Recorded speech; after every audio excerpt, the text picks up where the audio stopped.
coming. We're going to talk about AI and its impact on labor market, at least to the extent that we can actually already say anything about it. We're from the Digital Economy Lab at the University of Warsaw, which is an interdisciplinary team. And I'm representing economics here, and Joanna is representing the law. So we'll try to offer a double perspective on the issues involved. So as far as my part goes, I'll try to talk a bit about the past technological revolutions, the way they were researched in economic literature in the past, and what were some general findings that seemed to be replicated across different studies. And then I also say a few words about, well, how this new change that we're now mostly debating is different and can potentially carry different effects to these past technological changes. And as far as the second part goes, I will focus more on the things that are happening in terms of how law tries to respond to the challenges that appear, both in terms of the business models that we are dealing with and the spreading of digital platforms and work that is performed by these kind of platforms, and in terms of what is happening in the area of AI regulation in the European Union, specifically concerning the workplace and management using algorithms that is addressed by the act that is currently negotiated in the EU on the AI. Okay, so what we know about past technological changes. So in general, for about, 20 years, there's been a large focus of a branch of research appeared that focused on trying to pinpoint how technologies affected labor markets, how they affected the distribution of occupations and work tasks across different economies. And in general terms, it proved very complex. Like, we might think that some new technology has some very intuitive effects. So if we think about industrial robots, our first idea is that, well, these robots do what people used to work, so probably they will displace some workers. But when you look at the long run and look at the data a few years after some major technological breakthrough, you actually see that there's lots of conflicting trends taking place. So when it comes to the past technologies, you don't really see like sudden huge growth in unemployment, because some occupations do disappear. So indeed, there are some people who in the short term might lose their jobs, and it's definitely something to be concerned about, of course, and how to help them then try to find some different work. But there's also lots of occupations that adjust, they change in terms of what tasks they comprise. And then some new occupations appear as well. And there's a shift in demand to different kinds of services, different kinds of goods. So at the very end, you don't really see huge upticks in unemployment, rather changes in the labor markets in general. Now, the way this was usually studied is through this task content framework, whereas some researchers in 2003 said that, it's difficult to look at hundreds of different occupations and see how the shares of them in the labor market changed over time. So instead, they're trying to group they say that each job consists of some kinds of work tasks that are conducted. And they said that we can actually try and group those tasks into several major categories.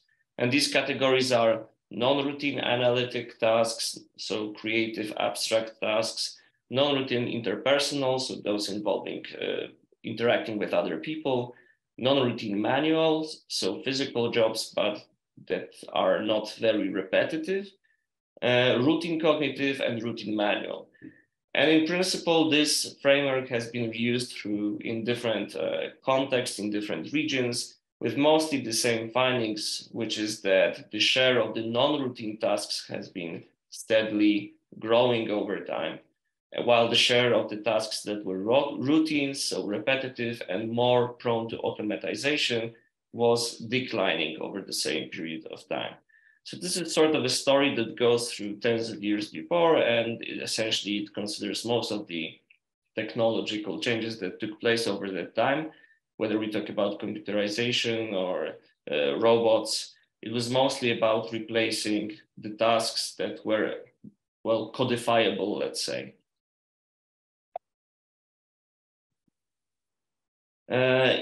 When we talk about the more recent changes like robotization, again, as I mentioned in the very start, you might think that the primary effect would be displacement, but then when you look at the data, it's actually not that simple, because some studies show that it was not, the firms that increased their usage of robots didn't actually decrease their employment of humans at the same time. Instead, they actually just grew faster, and the employment also grew in that firms. But because of that, they started pushing out their competition. And the net effect was that the employment did indeed drop to some point, but it wasn't a story of just pure displacement by robots. So even with these technological changes that seem to have a clear effect, it's not that simple to actually say what happened. But because of most of these changes are directed towards the routine, physical, and manual labor, what happens is that these changes also mostly contributed to wage inequalities over the period studied, because there were drops in the routine work. So those who were already in lower paid occupations were essentially the main victims, let's say, of the technological change. And then for the recent years, so 2010s, if you think about the jobs that are created now that are related to AI, working on some specific AI technologies, well, there's been, of course, a large uptick in those kinds of jobs and some decrease in others. But when you consider the net change overall, at least in the years 2010, 2018, there didn't seem to be much of a change in employment levels. Now, this is when it comes to all the prior technologies. So focused on routine and physical labor, and mostly affecting those who already had lower paid jobs. Well, now it seems that the current technological change, the one that we're very eager to debate right now and discuss what's going to happen, who's going to get replaced, etc., it seems like it's very different, actually. Well, first of all, the scale of it is seems to be very large. Recent study, and just a side note, maybe most of these studies are still preprints or working papers, because there just wasn't enough time to go through the whole peer review process. So, like, we should all take this with a grain of salt, but still, these are already some findings that when you look at labor in general in terms of tasks that are performed and connected to what we know about what AI can do actually in terms of these tasks, these studies find that around 80% of the US workforce could have at least 10% of their work tasks affected. And by affected, they mean that it's exposed to AI, that AI can do something of the sort. It doesn't necessarily mean displaced.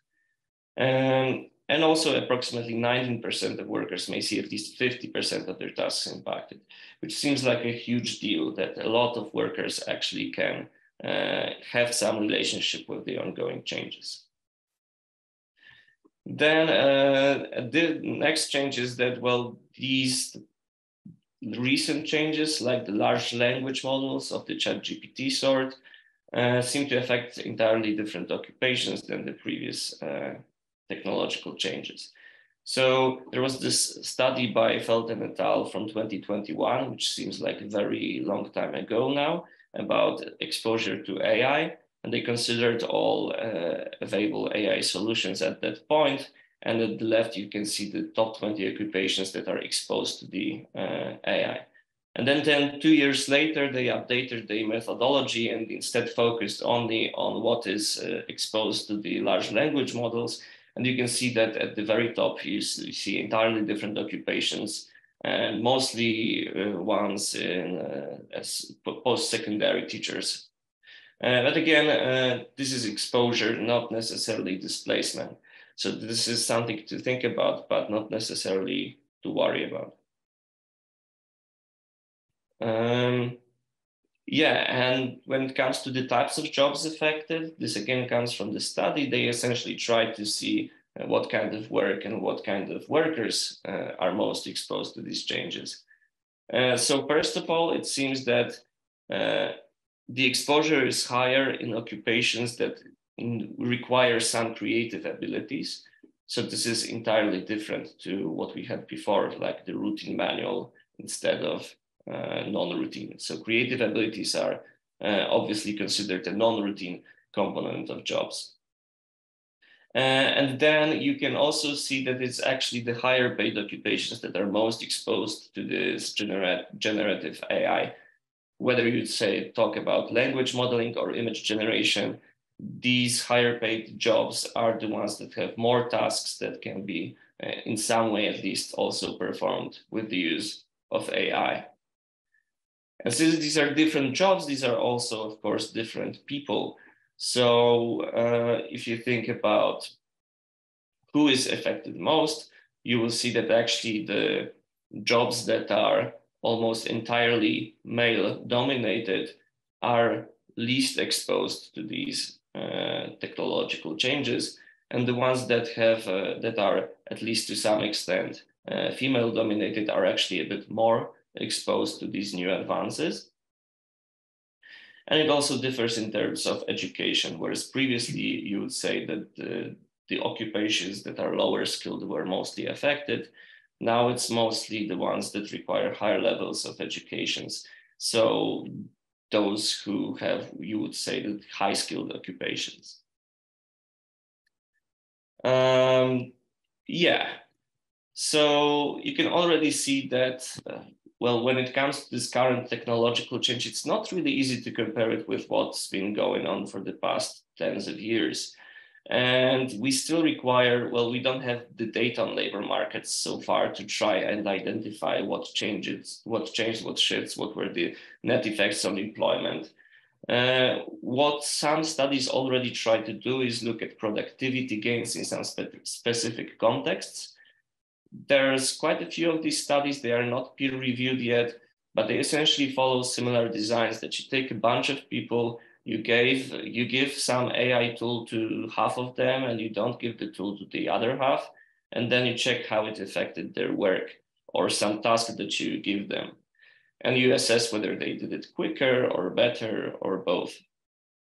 So the contexts that were considered in these studies are taxi demand prediction for drivers, writing tasks, sales support, programming, fashion design, customer support. And all of those studies found that the productivity gains were actually quite large. And what is sometimes the results were also of higher quality. But what is also interesting is that in most of these studies, it was those with lower initial skills that profited most from the productivity gains. So in some of these studies, those who already had higher skills didn't actually see any productivity gains from using these tools, but those who started at lower positions actually had a large productivity boost. Now, all this to say is that there's clearly something going on and that we're going to see some changes, but that it's actually quite difficult to predict what these changes will be. Even if you consider, for example, just programmers, there's a multitude of different effects that can take place. Like these tools can basically make it faster for you to do programming, but it's the lower level programmers who profit most, not the higher level programmers. And okay, they have a productivity boost, but then you have more people now who can do basic programming tasks than you had before. But at the same time, at least in Poland, but I think it's also true for many other countries, so far the demand for programmers typically exceeded the supply of programmers. So it's also difficult to say whether there will be any displacement or whether the there may be some effect on wages, but the demand maybe will be able to better cover the supply. So, and it's all made more difficult also because we don't know so far how different regulations will treat these technologies, and so enters Joanna. Yeah, even though I would prefer to start with what we already do know and what are the uses of AI in the labor market that actually influence the way that people work or the way they are treated in their workplaces. And here you can see some headlines about the situations in which bots or other technological solutions were used for firing people or for determining the wages that we were actually receiving. So these are the examples of situations which are already taking place and are affecting a lot of workers, especially the ones that are working using platforms. So here you can see Uber as a perfect example of situation in which the relationship between the platform and the driver is very problematic, and the elements of these relationships are determined by technologies driven by AI. So what are the answers that we already have? Firstly, we can look at the labor law, which is very problematic in this regard, because when we want to approach it from the perspective of whole European Union, labor law is only to a certain extent harmonized on this level. So there is a lot of solutions that are only, let's call it, valid for particular countries, such as, for example, the definition of worker. And when we want to start address the issues that we have with the relationship between the platform and the people that work via this platform, the first thing we need to do is to define it, whether we are actually talking about workers. And therefore, the fact that each of the countries has its own definition of worker for the purposes of this domestic legal order, and therefore all the rights that are foreseen for workers, it's determined on the national level whether these people are actually covered by this regulation. It makes it really difficult for us to address these kind of problems that appeared. And all these consequences, again, have or there are serious consequences of this approach that the drivers, for example, or other people working via platforms experience every day. So let's look for solutions somewhere else. We have also data protection law, and especially there is this provision on automated decision-making that could technically help us address some of the issues that appear in such situations, because the GDPR, so the General Data Protection Regulation, which is a regulation on the European Union level concerning data protection, addresses situations in which automated decision-making is used when it produces certain legal effects concerning an individual or similarly significantly affects his or her situation. And when we think about the examples that I shown at the first slide with the headlines about being fired or about the wages being determined by an algorithm, then it seems to be quite possible that such situations would be considered as having legal effects or similarly significantly affecting individuals. However, the problem is that it's still not clear. So we have some decisions on the, again, national level. So there is some data protection authorities decisions from various countries that interpret the way that they see that Article 22 concerning automated decision-making should work. And the example of Uber from the headline that I've shown is actually one of these decisions. In the Netherlands, the authorities decided that some of the elements of the relationship between the driver and the platform should be subjected to these provisions from the GDPR. However, again, we don't have the pan-European interpretation, because the first case about Article 22 of the GDPR is supposed to be delivered by the Court of Justice of the European Union in September. And as we have recently had the 5th anniversary of the GDPR being in force, the fact that we still don't have any case concerning this article shows how difficult it is to actually predict whether it is possible to use it or it shouldn't be allowed to use it in the context of these decisions that are taking place in the area of employment. And therefore, due to all these doubts, we have the proposals of new solutions that could actually make the life of workers a little bit easier, or at least this is the main motivation behind them. And as I mentioned in the beginning, I would like to talk about two of them. So firstly, this is the proposal for a directive which concerns improving working conditions in platform work. And what is important about this phrase is that we are talking about a proposal. So it's not a legal act that has been adopted. It's not yet in force. It's still not negotiated. In fact, we don't know what its final form would be. However, the idea is that there are some issues regarding platform work which we should address, and therefore the Commission proposed this legal act. I guess not all of you are lawyers, so I just briefly explain that we are talking about the directive, and directive would require the member states to actually implement this into their national domestic legal orders. Therefore, the time that passes between now, when we have the proposal, and the moment in which it will be negotiated, the moment in which it will enter into force, and then yet another 2 years that the member states would be allowed, probably something around 2 years, to implement it in their domestic legal orders, we can assume that if this directive is adopted, then the effects will take place in like 3, 4, 5 years.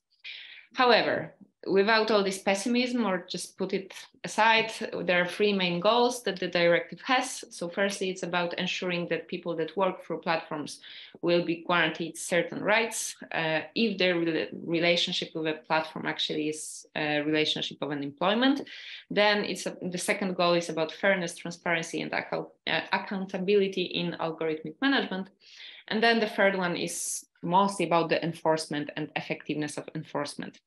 And I would like to briefly show you some of the provisions which are linked to these 3 goals. So in terms of the employment status, the basic idea that the directive is based on is that we would have this legal presumption that would say that if some requirements, if some conditions are met, then the relationship between the worker and the platform should be considered as the relationship of employment, and therefore all the rights that the workers have should also be guaranteed to this worker.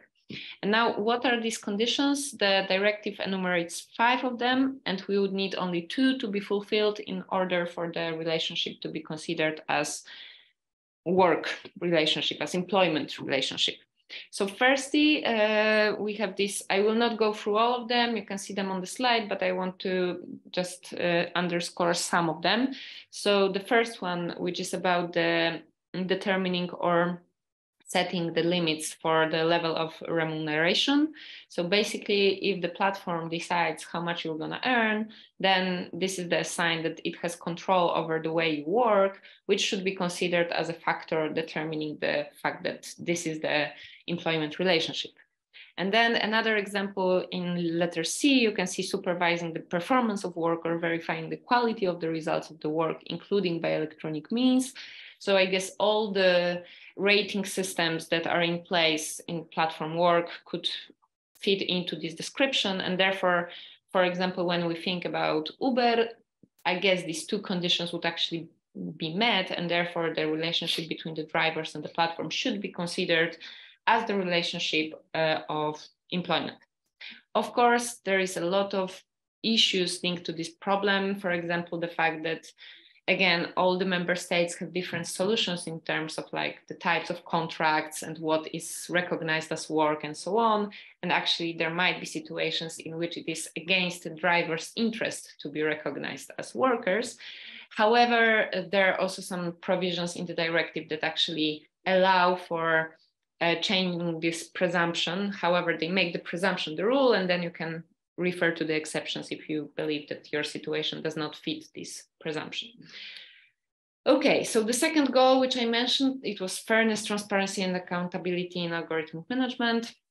And this is basically about information that the workers get on the use of automated decision-making systems.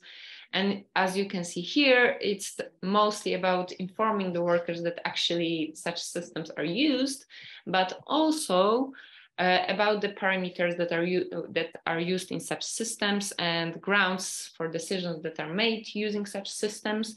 So it is a little bit more precise than what we have in data protection regulation, which also includes this kind of rights for all the individuals in regard to automated decision-making systems.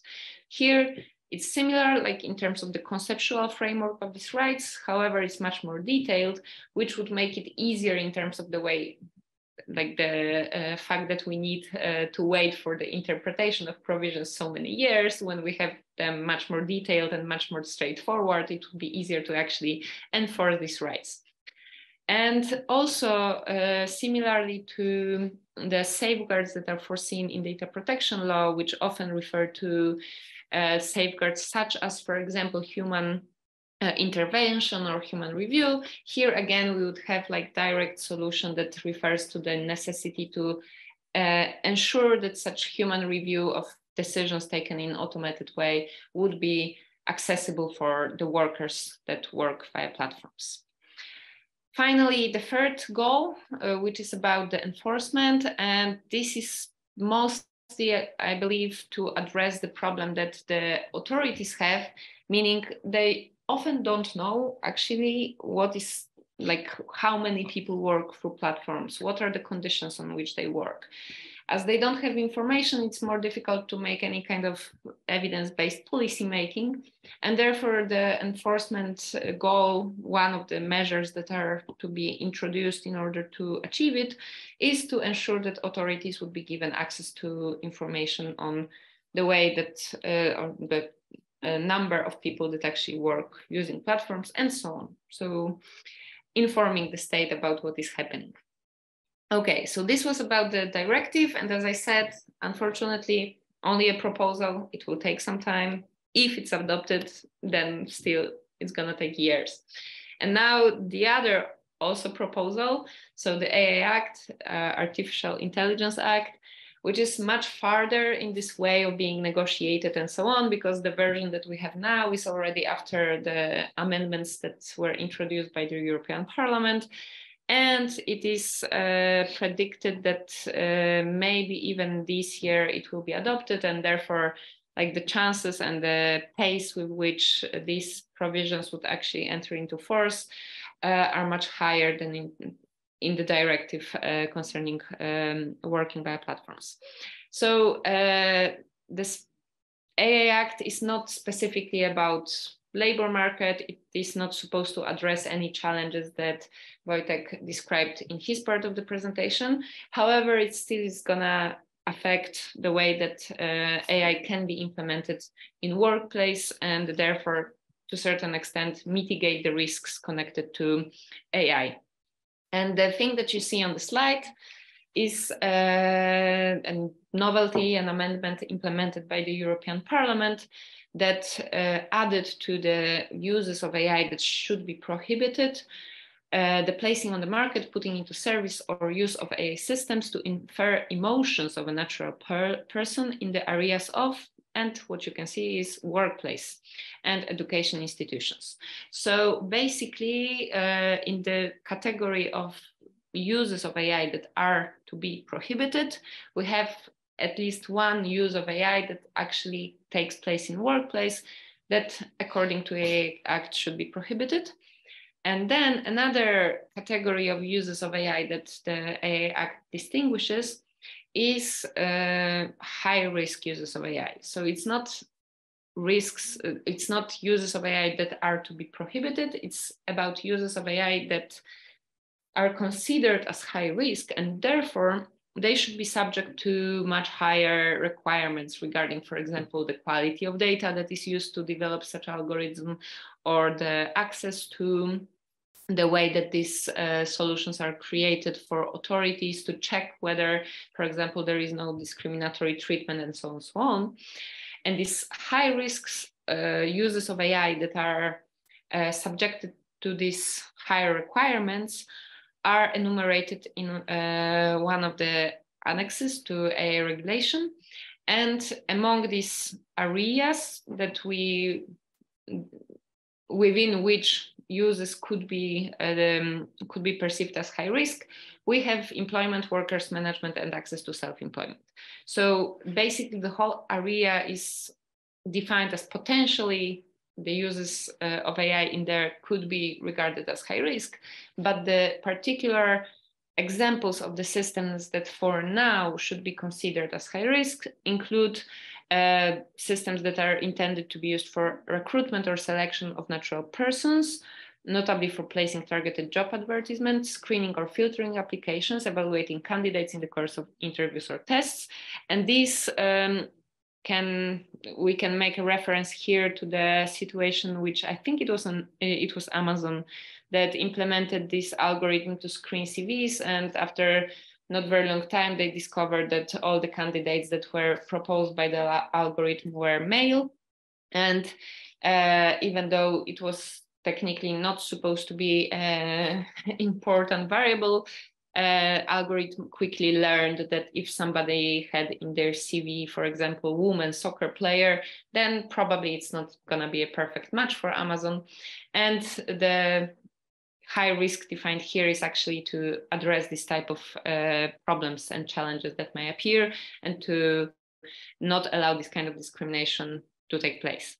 And the second type of use of AI that is addressed in as high risk in AI Act is about the things that happen already when we have the work relationship, the employment relationship. So for example, about task allocation or monitoring performance or affecting the promotion of individuals and so on. Again, such systems would need to fulfill these special requirements linked to the status, to their status as high risk users of AI. And that, Yeah, so kind of to try and wrap it up and to highlight the main points. Well, we're still learning about the effects of prior technologies because they weren't very straightforward, actually. So there's still going to be some time before we actually understand what's going to happen in terms of the current wave of technologies. There are certainly in some areas there are productivity gains, but yeah, and there are obviously some areas where we need to worry and think about who is going to be, let's say, the victim of this and how to support them. But again, it seems like it's a bit of a wait and see situation for now. And similar, I guess, with regulations. So yeah, there are some that are already in place and that should be obeyed when we are implementing AI-driven tools. But in terms of the nuance, they're still in the making, and also they are not solutions to the challenges regarding, for example, the changes to the way we perform our tasks or to more general changes on labor market. They're more about the way we are protected as workers and our rights regarding our status as workers.